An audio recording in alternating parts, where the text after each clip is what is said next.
Hello, I'm Severn Suzuki, speaking for ECHO, the Environmental Children's Organization. We're a group of 12 and 13-year-olds trying to make a difference. Vanessa Suddy, Morgan Geisler, Michelle Quigg, and me. We've raised all the money to come here ourselves, to come 5,000 miles to tell you adults you must change your ways. Coming up here today, I have no hidden agenda. I am fighting for my future. Losing my future is not like losing an election or a few points on the stock market.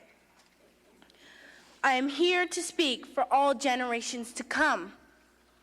I am here to speak on behalf of the starving children around the world whose cries go unheard. I am here to speak for the countless animals dying across this planet because they have nowhere left to go. I am afraid to go out in the sun now because of the holes in our ozone. I am afraid to breathe the air because I don't know what chemicals are in it. I used to go fishing in Vancouver, my home, with my dad, until just a few years ago we found the fish full of cancers. And now we hear of animals and plants going extinct every day, vanishing forever. In my life, I have dreamt of seeing the great herds of wild animals, jungles and rainforests full of birds and butterflies. But now I wonder if they will even exist for my children to see. Did you have to worry of these things when you were my age? All this is happening before our eyes, and yet we act as if we have all the time we want and all the solutions. I'm only a child, and I don't have all the solutions. But I want you to realize, neither do you. You don't know how to fix the holes in our ozone layer. You don't know how to bring the salmon back up a dead stream. You don't know how to bring back an animal now extinct.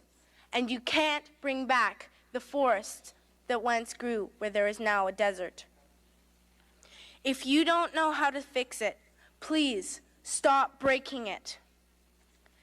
Here, you may be delegates of your government, business people, organizers, reporters, or politicians, but really, your mothers and fathers, sisters and brothers, aunts and uncles, and all of you are someone's child. I'm only a child, yet I know we are all part of a family. 5 billion strong.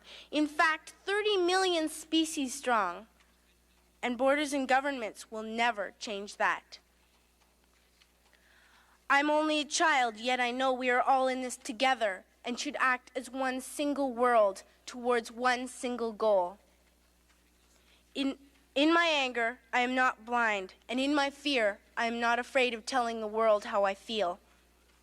In my country, we make so much waste. We buy and throw away, buy and throw away, buy and throw away, and yet northern countries will not share with the needy. Even when we have more than enough, we are afraid to share. We are afraid to let go of some of our wealth. In Canada, we live the privileged life with plenty of food, water, and shelter. We have watches, bicycles, computers, and television sets. The list could go on for 2 days. 2 days ago here in Brazil, we were shocked when we spent time with some children living on the streets. This is what one child told us. I wish I was rich. And if I were, I would give all the street children food, clothes, medicines, shelter, and love and affection. If a child on the streets who has nothing is willing to share, why are we who have everything still so greedy? I can't stop thinking that these are children my own age, that it makes a tremendous difference where you are born. That I could be one of those children living in the favelas of Rio.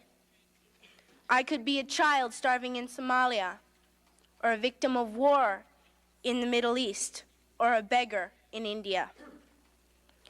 I am only a child, yet I know if all the money spent on war was spent on finding environmental answers, ending poverty, and finding treaties, what a wonderful place this earth would be. At school, even in kindergarten, you teach us how to behave in the world. You teach us not to fight with others, to work things out, to respect others, to clean up our mess, not to hurt other creatures, to share, not be greedy. Then why do you go out and do the things you tell us not to do? Do not forget why you are attending these conferences, who you're doing this for. We are your own children. You are deciding what kind of a world we are growing up in. Parents should be able to comfort their children by saying, everything's going to be all right. It's not the end of the world, and we're doing the best we can. But I don't think you can say that to us anymore. Are we even on your list of priorities? My dad always says, you are what you do, not what you say. Well, what you do makes me cry at night. You grown-ups say you love us, but I challenge you, please, make your actions reflect your words. Thank you.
Very good.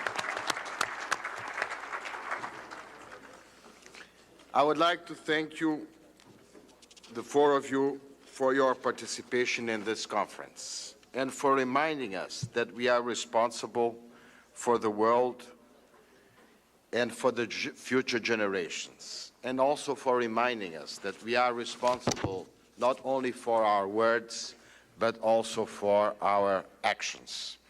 I am keenly aware that what the four of you have said to us makes us all feel, to make a quote of a Brazilian poet, that we all have two hands and the sentiment of the world. And I think this is what you have expressed.